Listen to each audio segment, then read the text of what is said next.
Hammamizga ma'lumki, biz Tojikiston Respublikasi bilan yaqin aloqalarni o'rnatganmiz. O'ndan ziyod xorijiy o'qituvchilarimiz Tojikistondan kelib bizning yoshlarimizga bilim bermoqda. Bundan tashqari mana o'tgan yili Tojik markaz, milliy markazi ochdik, xabarlaringiz bor. Mana 2-etajga joylashgan.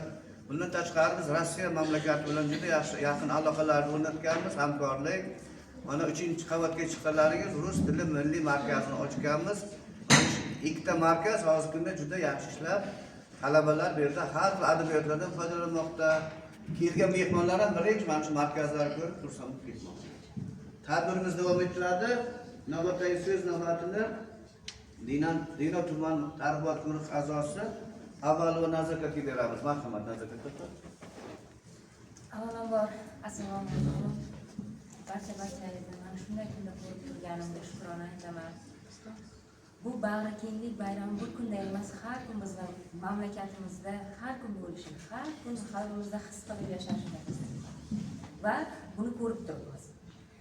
Mustaqil bo'lgan yillarimizda atrofimizdagi hamdo'st mamlakatlar barchasi bir larzaga kelib joyiga tushdi. Baribir bu yangi tizim edi. Lekin O'zbekiston o'z tinchligini, o'zini mana shu olg'a bosayotgan qadamida sokin ravon davom etdi. Sababi nimada deb o'ylaysiz?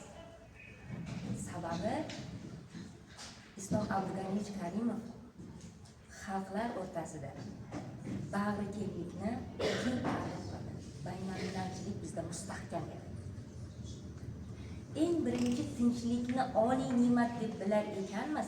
Tinchlikning kelib chiqish negizi nimada? Oddiy bir xonadonimizda, oilamizda ota-onalarimiz akasi, singlisi bilan arazlashib qolsa qancha qalbiga zihlik keladi. Bu bir katta bir mamlakatda